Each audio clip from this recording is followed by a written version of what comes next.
चाहे स्त्री कितनी ही प्यारी हो, आंखें मूंद कर कभी भरोसा मत करना। दर्शकों, आज की यह वीडियो आपने ध्यान से सुन ली तो आप धोखेबाजों के जाल में कभी नहीं फंसोगे, क्योंकि अधिकतर लोग धोखाधड़ी का शिकार होते रहते हैं। धूर्त लोग आपको मूर्ख बनाकर आपका धन लूट ले जाते हैं या किसी और रूप में आपको धोखा देते हैं। किसी की स्त्री को अपने प्रेम जाल में फंसा लेते हैं। किसी की स्त्री ही धोखा दे जाती है। लेकिन उससे पहले अगर आप भी चाहते हैं कि भगवान भोलेनाथ का आशीर्वाद आपके ऊपर सदैव बना रहे, तो इस वीडियो को एक लाइक करके आपके अपने चैनल किट्टू वेब टीवी को सब्सक्राइब कर लें और कमेंट बॉक्स में हर हर महादेव लिखकर अपनी हाजिरी अवश्य लगाएं। किसी नगर में एक भोला नाम का व्यक्ति अपनी पत्नी के साथ रहता था। भोला बड़ा ही बुद्धिमान तो था, पर अपने नाम की तरह अत्यंत भोला भी था। भोला की पत्नी अत्यंत सुंदर थी और भोला अपनी पत्नी को बहुत चाहता था। जितना भोला सीधा सज्जन था, उतनी ही उसकी स्त्री बड़ी कुटिल और शातिर थी। वह जितनी सीधी बनती थी उतनी थी नहीं, ढोंग और दिखावा करने में वो बड़ी माहिर थी। हमने देखा है कि कई बार लोग दूसरे के विनम्र स्वभाव को उसकी कमजोरी समझ लेते हैं।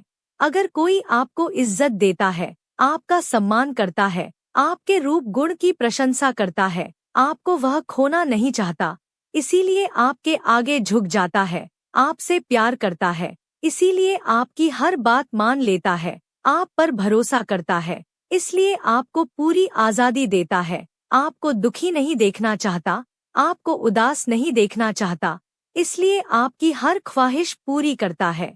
पर इसकी इन्हीं आदतों को सामने वाला उसकी कमजोरी समझ लेता है। वह यह सोचने लगता है कि मुझ में जरूर कोई विशेष बात है, इसीलिए यह मेरा सम्मान करता है, इसीलिए यह मुझे इतना भाव देता है, यह मुझसे डरता है, इसीलिए यह मेरी हर बात मानता है। जरूर मुझ में कुछ विशेष बात है, तभी तो यह मेरे आगे पीछे घूमता है। कई बार आपके भोले की वजह से लोग आपको मूर्ख समझ लेते हैं। कहते हैं, विनम्र और क्षमाशील लोगों में एक ही दोष होता है कि लोग उनको असमर्थ समझ लेते हैं और वे उनकी इसी आदत का फायदा उठाकर उन्हें धोखा भी देते हैं, उनके साथ अशिष्टता से पेश आते हैं। और ऐसा कई बार कुछ पति पत्नियों के बीच भी देखने में आता है। अगर किसी स्त्री का पति सज्जन स्वभाव का है और वह अगर अपनी पत्नी को सम्मान देता है, तो पत्नी फिर उसके इसी स्वभाव को उसकी कमजोरी मानती है। कुछ पति भी अपनी भोली भाली पत्नियों को पाकर उन पर रोब झाड़ते हैं, उनसे सीधे मुंह बात नहीं करते, उनका जब तब अपमान करते रहते हैं। किसी की अच्छी आदत को हमें उसकी कमजोरी नहीं समझना चाहिए, बल्कि हमें उसी तरह उसके साथ पेश आना चाहिए। किसी के विश्वास का हमें नाजायज फायदा नहीं उठना चाहिए। पर जो लोग आपके विश्वास का फायदा उठाते हैं, उनसे सावधान कैसे रहना है, यही बात हमें सोचनी है। भोला को अपनी पत्नी पर बहुत भरोसा हो गया था।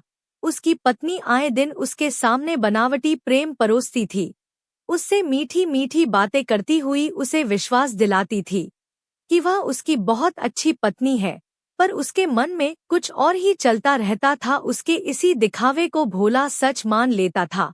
उसे लगता कि उसकी स्त्री पूरे नगर में समस्त स्त्रियों में सबसे अच्छी और पतिव्रता है, इसीलिए वह उस पर आंखें मूंद कर विश्वास करता था और उसका बहुत सम्मान करता था। उसे हर काम करने की उसकी ओर से स्वतंत्रता थी। एक दिन की बात, भोला की स्त्री ने एक सपना देखा। सपने में उसने देखा कि उसके द्वार पर एक भिखारी आया है और भिखारी ने जब आवाज लगाई तो उसकी पत्नी थाली में अनाज भरकर भिखारी को देने के लिए द्वार पर गई और भिखारी की झोली में भीख डालते समय भोला की पत्नी की उंगली भिखारी के हाथ से छू गई। अगले दिन सुबह को जब वह स्त्री सोकर उठी तो उसने सुबह सुबह अपने पति को बताया। उसने अपने पति से कहा, मेरे साथ में एक अजीब घटना घट गई है, मैं उसको लेकर बड़ी चिंतित हूँ। तो पत्नी को चिंतित देखकर भोला पूछने लगा, हे प्रिय, ऐसी क्या तुम्हारे साथ घटना घट गई जो तुम उदास हो? अपने मन का दुख मुझे बताओ। वह अपने पति से कहने लगी, हे स्वामी, रात मैंने एक सपना देखा। तो सपने में मैंने देखा कि एक भिखारी द्वार पर भिक्षा के लिए आवाज लगा रहा था। भिखारी की आवाज सुनकर मैं भिक्षा लेकर द्वार पर गई।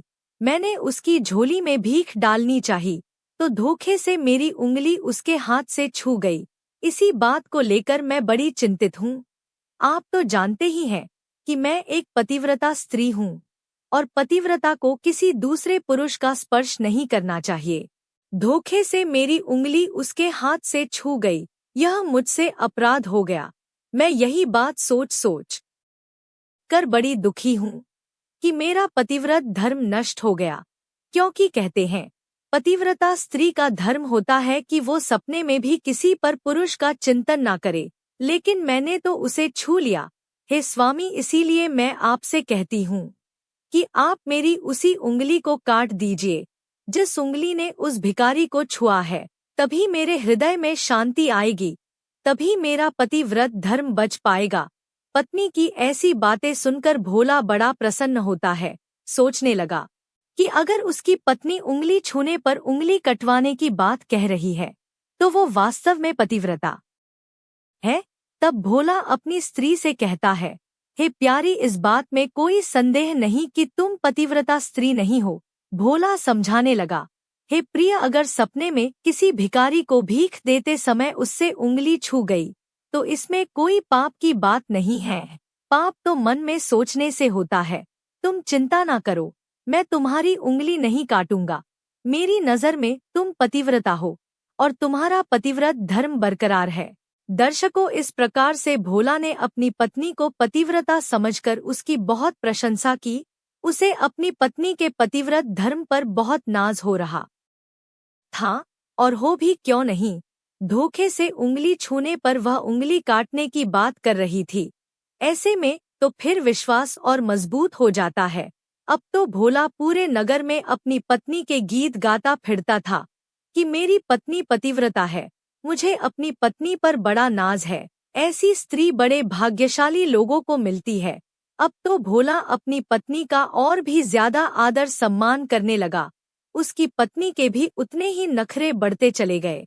एक दिन की बात, उसकी पत्नी ने भोजन बनाया और बड़े प्यार से अपने पति को खिलाया। उसके बाद अपने पति से बोली, प्रीतम यारे, मेरा एक काम कर दो, मेरे कपड़े ले जाओ और बाजार से सिलवा लाना। भोला कहने लगा, प्रिय, यह कितनी बड़ी बात है, लाओ मैं तुम्हारे कपड़े अभी सिलवा लाता हूँ। दर्शकों, खुशी खुशी भोला अपनी पत्नी के कपड़े लेकर बाजार के लिए चल दिया। बाजार में पहुंचा तो एक दुकान के आगे सिलाई की मशीन लेकर एक दर्जी बैठा हुआ था। भोला ने अपनी पत्नी के कपड़े उस दर्जी को देते हुए कहा, दर्जी भैया, ये लो कपड़े, इन्हें मुझे अभी सीकर दे दो। यह मेरी पतिव्रता पत्नी के कपड़े हैं। दर्शकों, दर्जी ने वो कपड़े उससे ले लिए और उसने जो नाप दिया था उस नाप के अनुसार उसने कपड़ों को काट छांट कर कपड़ा रख लिया, और जो कपड़े की कतरन बची थी वो कतरन भोला को लौटाते हुए कहा, लो भाई, यह कपड़ा आपका बचा है, इसे आप अपने घर ले जाओ। इस कपड़े की मुझे कोई जरूरत नहीं है। हमारे यहाँ तो बड़ी ईमानदारी का काम होता है। मैं अपने यहाँ किसी के कपड़े की एक कतरन का धागा भी नहीं रखता हूँ। दर्जी की ऐसी बात सुनकर भोला को बड़ा आश्चर्य हुआ। सोचने लगा कि मैंने दर्जी तो बहुत देखे हैं, पर इतना ईमानदार और सच्चा दर्जी मैं आज पहली बार देख रहा हूँ, जो किसी के बचे हुए कपड़े की कतरन भी अपने पास ना रखता है। आज पता चला कि दुनिया में ईमानदार लोग बहुत हैं और सती सावित्री भी बहुत है। तब भोला दर्जी से बोला, हे दर्जी भाई, आप मेरी पत्नी के कपड़े सी दीजिए और यह कतरन भी रख लीजिए। इस कतरन से आप बेईमान नहीं कहलाओगे। सब लोग समझ चुके हैं कि आप बहुत ईमानदार व्यक्ति हो। तब दर्जी कहता है, हे भाई, मैं अपना नियम नहीं बदलूंगा। मेरा यह नियम है कि मैं कपड़े की कतरन अपने पास नहीं रखता हूँ। पहले आप यह कतरन और यह बचा हुआ कपड़ा अपने घर ले जाओ, तभी मैं आपकी पत्नी के कपड़े सिलूंगा। भोला के बार बार समझाने पर भी जब दर्जी नहीं माना तो वह अपने कपड़े की कतरन लेकर अपने घर की ओर चल दिया। और घर की ओर जब जा रहा था तो सोचता है कि दुनिया में एक से बढ़कर एक ईमानदार लोग पड़े हैं। बताओ, यह दर्जी तो मेरी पत्नी से भी अधिक धर्मात्मा है, लोगों के कपड़े सीता है, पर मजाल क्या जो कपड़े से बचा हुआ एक धागा भी अपने पास रख ले। हम तो समझते थे कि यह कलयुग है, इसमें ईमानदार लोग बहुत कम हैं, पर यहाँ तो एक से बढ़कर एक ईमानदार लोग हैं। ऐसे लोगों को देखकर तो लगता है कि आज भी सतयुग है। दर्शकों, यही सब बातें सोचते सोचते भोला जब अपने घर पहुंचा तो घर जाकर उसने देखा कि उसकी पत्नी तो घर पर ही नहीं है। घर का सारा सामान इधर उधर बिखरा पड़ा था। उसके घर में जो संदूक थे वह सब खुले पड़े थे, अलमारी भी खुली पड़ी थी। घर की यह हालत देखकर और पत्नी को घर पर ना पाकर भोला बड़ा हैरान हुआ और सोचने लगा, उसके घर की ऐसी हालत किसने करी है और मेरी पत्नी कहाँ है? अभी अभी तो उसने मुझे बाजार भेजा था। यह सोचकर भोला बड़ा बेचैन होने लगा। उसकी कुछ समझ में नहीं आ रहा था। उसने इधर-उधर भी अपनी पत्नी को तलाश किया, कहीं भी उसका पता नहीं चला। तब उसने अपने पड़ोसियों से जाकर पूछा कि भाई, मेरी पत्नी ने मुझे कपड़े सिलवाने के लिए बाजार भेजा था। मैं जब लौट कर आया तो पत्नी घर पर नहीं है। मेरी पत्नी कहाँ चली गई? या आपने उसे देखा है? तो पड़ोसी कहने लगे, हाँ भाई, तुम्हारे आने से थोड़ी देर पहले ही तुम्हारी पत्नी एक बड़ा सा बैग लेकर कहीं जा रही थी। हमें यह नहीं पता कि वह कहाँ गई है। तो पड़ोसी ने पूछा, भाई बात क्या है? क्या वो तुम्हें बताकर नहीं गई? अभी 4 दिन पहले ही तो तुम और तुम्हारी पत्नी आए हो, फिर अचानक इतनी जल्दी का कौन सा काम आ गया जो वो अपने मायके चली गई? क्या तुम दोनों में झगड़ा हुआ था? खैर, इसमें परेशान होने की बात क्या है? ज्यादा से ज्यादा वो अपने मायके गई होगी, 2-4 दिन में आ जाएगी। परेशान यूं होते हो? भोला कहने लगा, भाई अगर वह कहीं जाती तो कम से कम मुझे बताकर तो जाती। वो तो मुझसे पूछे बिना पानी तक नहीं पीती थी। और रही बात मायके जाने की, तो उसका मायका तो है ही नहीं। उसका मायका तो मैंने भी नहीं देखा है। अभी अभी 2 महीने पहले ही तो हम लोग मिले थे। दर्शकों, अब तो भोला अपने पड़ोसी को साथ लेकर अपने घर जाता है और घर की हालत दिखाता है। पड़ोसी ने देखा कि उसके घर का सारा सामान घर में बिखरा पड़ा था। सारे संदूक खुले पड़े थे, ताले टूटे पड़े थे, बक्सों में जो कीमती सामान, गहने, जेवर, रुपए, पैसे सब गायब थे। तब पड़ोसी ने पूछा, हे भोला भाई, मुझे एक बात बताओ, तुम कह रहे हो कि तुम्हारी पत्नी का मायका नहीं है, तो फिर तुम्हारी पत्नी तुम्हें कहाँ मिली थी? क्या तुम्हारा उसके साथ विधिवत विवाद नहीं हुआ है? तब भोला कहता है, हे मित्र, हम दोनों एक यात्रा के दौरान मिले थे। वो बहुत अच्छी बातें कर रही थी, मुझे उसकी बातें बहुत अच्छी लगी। उसने कहा, मैं बिना माँ बाप की बेटी हूँ और कुंवारी हूँ। मैं सीता सावित्री की तरह पवित्र हूँ और एक अच्छे पति की तलाश कर रही हूँ। कोई अच्छा पति मिल जाता तो उसके साथ जीवन कट जाता। बातों ही बातों में उसने मुझसे कहा कि मैं तुम्हारे जैसा एक सीधा सज्जन ईमानदार पति की खोज कर रही हूँ। अब तक कोई पुरुष मुझे तुम्हारे जैसा नहीं दिखा, इसीलिए कुंवारी बैठी हूँ। लेकिन तुम मुझे बहुत अच्छे और सच्चे मालूम पड़ते हो। क्या तुम मुझे अपनी पत्नी बनाओगे? मैं बहुत ही सभ्य स्त्री हूँ। मैं सीता, सावित्री और अनुसया जैसी देवियों की तरह पतिव्रत धर्म में विश्वास रखती हूँ। उसने जब इस प्रकार की बातें कही तो मुझे भी लगा कि स्त्री पत्नी बनने के योग्य है। मुझे भी ऐसी ही पत्नी की तलाश थी, जो चरित्रवान हो और पति में अनुराग रखने वाली हो। मैंने उसे तुरंत हाँ कह दिया। हम दोनों एक मंदिर में गए और जाकर शादी कर ली। फिर पति पत्नी बनकर हम घर चले आए। भोला की बात सुनकर पड़ोसी ने गहरी सांस ली और बोला, भाई, तुम्हारी पत्नी ना तो चरित्रवान थी, ना सीता, सावित्री और अनुसया जैसी देवियों के रास्ते पर चलने वाली, और ना ही वह तुमसे प्रेम करती थी। वो तुम्हें मूर्ख बना रही थी, सतवंती होने का नाटक कर रही थी। दरअसल वह तुम्हें लूटने के लिए तुम्हारी पत्नी बनी थी। जब तक तुम घर में रहे तब तक उसे मौका नहीं लगा। तो वह तुम्हारे साथ पतिव्रता होने का ढोंग करती रही, और जब तुमने उसे अकेला रहने का मौका दिया तो वह तुम्हें लूट कर चली गई।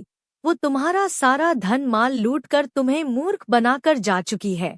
पड़ोसी की बात सुनकर भोला कहने लगा, मित्र, मैं कैसे विश्वास करूं कि उसने मुझे धोखा दिया है और वो पतिव्रता नहीं थी। तब भोला ने उसे सुबह वाली घटना बताई कि कल सवेरे जब वह सोकर उठी तो उसने मुझे बताया कि रात में उसने एक सपना देखा था। सपने में उसके दरवाजे पर एक भिखारी आया था। वह भिखारी को भीख देने गई तो भीख देते समय भिखारी के हाथ से उसकी एक उंगली छू गई। वह कह रही थी कि आप इस उंगली को काट दीजिए, क्योंकि यह उंगली पराये मर्द से छू गई है, इसलिए अपवित्र हो गई है। उसकी यह बात सुनकर मुझे लगा कि वो बहुत बड़ी पतिव्रता है, तभी तो उंगली काटने की बात कह रही थी। लेकिन मुझे क्या मालूम था कि वो मुझे मूर्ख बना रही थी। वह मेरे घर से धन माल लेकर फरार होना चाहती है। पड़ोसी बोला, मित्र, वह इसीलिए उंगली काटने की बात कर रही थी क्योंकि तुम उस पर इतना मरते थे, उससे इतना प्यार करते थे कि वह जानती थी कि तुम उसकी उंगली नहीं काटोगे। भोला की मासूमियत और उस स्त्री की चतुराई सुनकर उस पड़ोसी को बड़ी हंसी आई। पड़ोसी बोला, मित्र, तुम किस जमाने में जी रहे हो? अरे वो तुम्हें मूर्ख बना रही थी, इसीलिए पतिव्रता होने का ढोंग रच रही थी। तुम उसके माँ बाप को भी नहीं जानते, उसका गांव भी नहीं जानते, राह चलते उससे उठा लाए और उसके प्रेम में इतने अंधे हो गए। अक्सर ऐसी ही स्त्रियां और पुरुष इस तरह का सहारा लेते हैं। दर्शकों, पड़ोसी की बात सुनकर भोला को अब यकीन हो चुका था कि उसकी पत्नी उसे लूटकर चली गई। सोचने लगा, मैंने तो उसे बहुत अच्छा समझा था, पर वो तो धूर्त निकली। दर्शकों, तभी उसे उस दर्जी का ध्यान आया कि ईमानदार तो वह दर्जी भी बहुत बन रहा था। कहीं मेरी स्त्री की तरह वह दर्जी भी तो नहीं है। वह इतना ईमानदार बन रहा था कि उसने अपने पास कटे हुए कपड़े की कतरन भी नहीं छोड़ी। मेरी पत्नी तो सती सावित्री बन रही थी, वह भी मुझे धोखा देकर भाग गई। मुझे उस दर्जी पर संदेह हो रहा है, उसे देखना चाहिए। इतना कहकर भोला फौरन भागता हुआ उस दर्जी के पास पहुंचा। वहां जाकर देखा तो वह दर्जी भी वहां नहीं था, ना उसकी मशीन है ना ही कपड़े। तब उसने अपना माथा ठोका और सोचने लगा कि मैंने जिस पर भरोसा किया, जिसमें सच्चाई नजर आ रही थी, वही सबसे बड़ा धोखेबाज निकला। मेरी पत्नी इतना दिखावा करती थी कि मानो देवी अनुसया के बाद दूसरा उसी का नंबर है, वो भी मुझे सिर्फ लूटने के लिए ही आई थी। अब इस दुनिया में किस पर भरोसा किया जाए? ईमानदार देखने वाला दर्जी भी कपड़ा लेकर भाग गया। यही संसार की फितरत है। अक्सर लूटने वाले धूर्त पाखंडी लोग धर्म का, सच्चाई का चोला ओढ़कर संसार को ठगने का काम करते हैं। इस प्रकार जो लोग वास्तव में सच्चे होते हैं, धर्म पर चलने वाले होते हैं, उनको भी देखकर ऐसा लगेगा जैसे वह कोई ठगने की योजना बना रहे हैं। इन्हीं लोगों की वजह से अच्छे लोग भी बदनाम हो जाते हैं। भोला ने सोचा, अब जो हुआ सो हुआ, लेकिन मैं सीख गया कि हर चमकने वाली चीज हीरा नहीं होती। उसने निश्चय कर लिया कि अब वह किसी दिखावा करने वाले आदमी पर भरोसा नहीं करेगा, क्योंकि ज्यादातर बेईमान लोग इसे अपने ठगने का साधन बनाते हैं। जो बड़ी बड़ी बातें करते हैं और हरिश्चंद्र जैसी सत्यवादी बनकर दिखाते हैं, उन पर भी आंखें मूंदकर भरोसा नहीं करना चाहिए। दर्शकों, इस प्रकार से भोला को अपनी मूर्खता पर पछताता हुआ अपने घर को चला गया। अब वह अपने घर पर रहने लगा, पर पत्नी के बिना उसका मन नहीं लग रहा था। बार बार उसकी पत्नी का सुंदर चेहरा उसके सामने आ जाता था। पत्नी के झूठे प्रेम में आकर लुट गया था।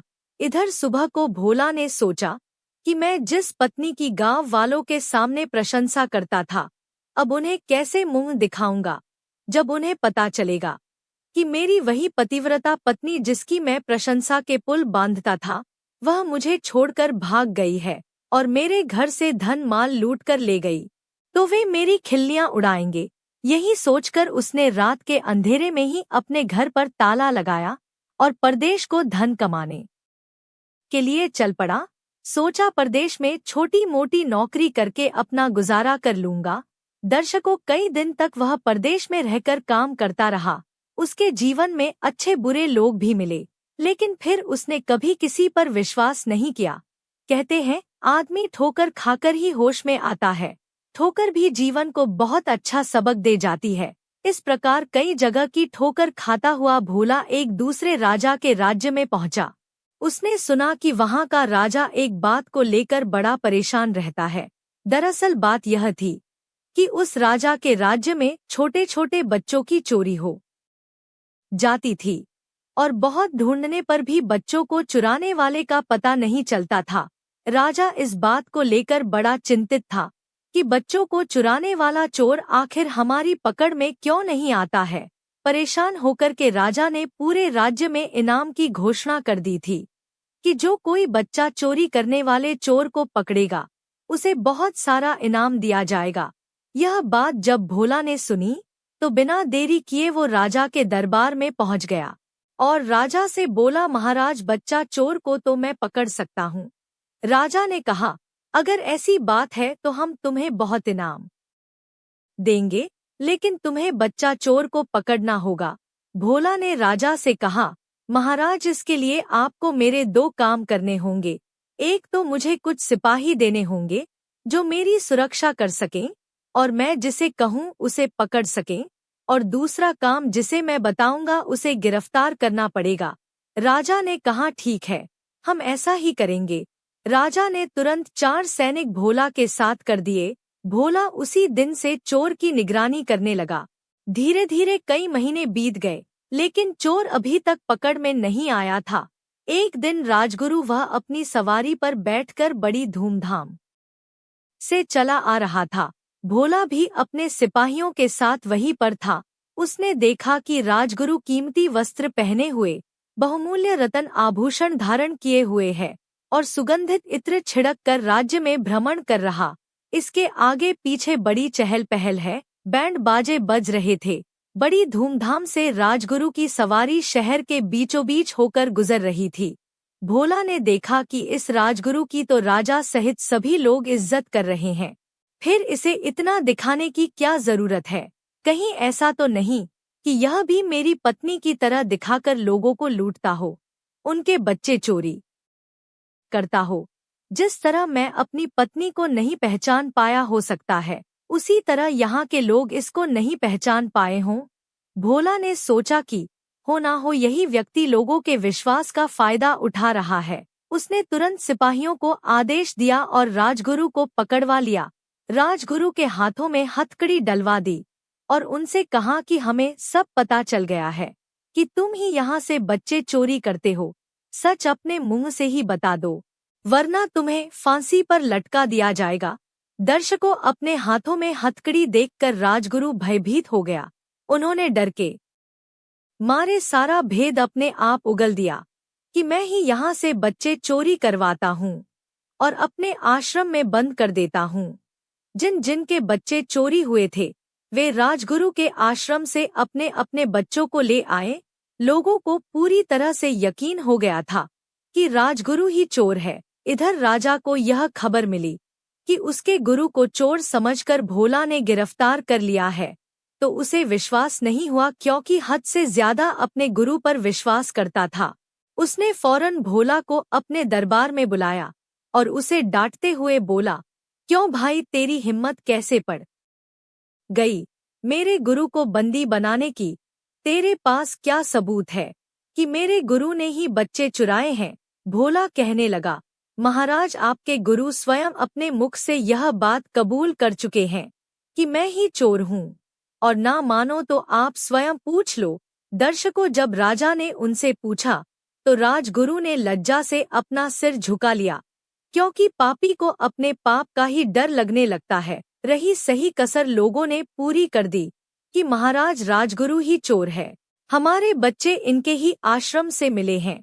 अब तो राजा ने राजगुरु को तुरंत जेल में डलवा दिया और भोला को बुलाकर सबके सामने उसे सम्मानित किया और उसे अपने यहाँ कोतवाल की नौकरी दे दी। राजा कहने लगा, भाई मैं तो कभी सपने में भी नहीं सोच सकता था मेरे गुरु ऐसा घटिया काम कर सकते हैं, क्योंकि हम इन पर आंख मूंद कर विश्वास करते थे।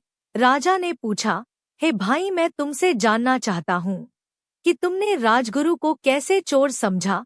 तब भोला बोला, महाराज मुझ पर यह सब बीत चुका है, इसलिए मुझे कुछ ऐसे अनुभव हो चले हैं जिनके आधार पर मैं समझ लेता हूँ कि यह व्यक्ति धोखेबाज या विश्वासघाती हो सकता है। देखिए, झूठ और सच बोलना एक अलग बात है। धोखा और विश्वासघात जैसी चीजें वहीं पर उपस्थित होती हैं जहां पर व्यक्ति लापरवाह होता है या किसी पर आंख मूंद कर भरोसा करता है। जो आदमी सतर्क रहता है, दूर रहता है, वह आदमी धोखा खा ही नहीं सकता, ना कोई उसे धोखा दे सकता है। लेकिन जहां पर बहुत गहरा विश्वास होता है, बहुत ज्यादा भावुकता होती है, वहीं पर आदमी आपके विश्वास का फायदा उठाता है। लोगों को विश्वास सच्चाई पर होता है, धर्म कर्म पर होता है, साधु संतों पर होता है। अगर कोई धूर्त इनका चोला ओढ़ ले तो फिर तो वह आपको धोखा ही देगा। रावण ने भी माता सीता का हरण साधु का चोला ओढ़कर किया था। दुनिया को यह बताया कि धूर्त पाखंडी अपना काम बनाने के लिए इस रूप का भी सहारा ले सकते हैं। मनुष्य का सबसे अधिक विश्वास जहां होता है, वहीं पर धोखा खाने का डर रहता है। धोखेबाजों से बचने के लिए आपको कुछ बातों को ध्यान रखना चाहिए। नंबर 1, जिस पर आप हद से ज्यादा विश्वास करते हैं उसकी बीच बीच में परीक्षा करते रहना चाहिए। नंबर 2, जो हद से ज्यादा मीठी मीठी बातें करता हो, बहुत ज्यादा लंबी चौड़ी छोड़ता हो, उससे सावधान रहना चाहिए। नंबर 3, जो हद से ज्यादा आपके बिना पूछे आपको सलाह देता हो, बात बात पर कसम खाता हो, ऐसे व्यक्ति से सावधान रहना चाहिए। नंबर 4, जो आपको यह विश्वास दिलाता हो कि वह आपका ही है और आपके भले की सोचता है और आपकी नज़र में भला बनने का दिखावा करता हो, जो वास्तविकता से ज्यादा करता हो, उससे भी दूर रहना चाहिए। नंबर 5, जो हद से ज्यादा मतलबी हो, हर कार्य में अपना ही फायदा देखता हो, ऐसा व्यक्ति समय पर धोखा देता है। नंबर 6, जो हद से ज्यादा भावुकता की बातें करता हो और बात बात पर आपको मदद करने की बात करता हो, वह समय पर काम नहीं आता और आपको भावुकता में डालकर आपको लूट ले जाता है। नंबर 7, जो अकारण ही आपसे दोस्ती का हाथ बढ़ाएं, अत्यधिक आपकी प्रशंसा करें और स्वयं को बहुत अच्छा दिखाने का प्रयास करें, उससे भी सावधान रहना चाहिए। यह तमाम जानकारी जन रुचि को ध्यान में रखकर दी जा रही है। वास्तुशास्त्र के उपाय को अपनी आस्था और विश्वास पर आजमाएं। वीडियो का उद्देश्य मात्र आपको बेहतर सलाह देना है। इस संदर्भ में हम किसी भी प्रकार का दावा नहीं करते। अगर आज की यह जानकारी पसंद आई हो तो इस वीडियो को एक लाइक करके आपके अपने किट्टू वेब टीवी को सब्सक्राइब कर लें और बेल नोटिफिकेशन को ऑन पर सेट जरूर करें। धन्यवाद।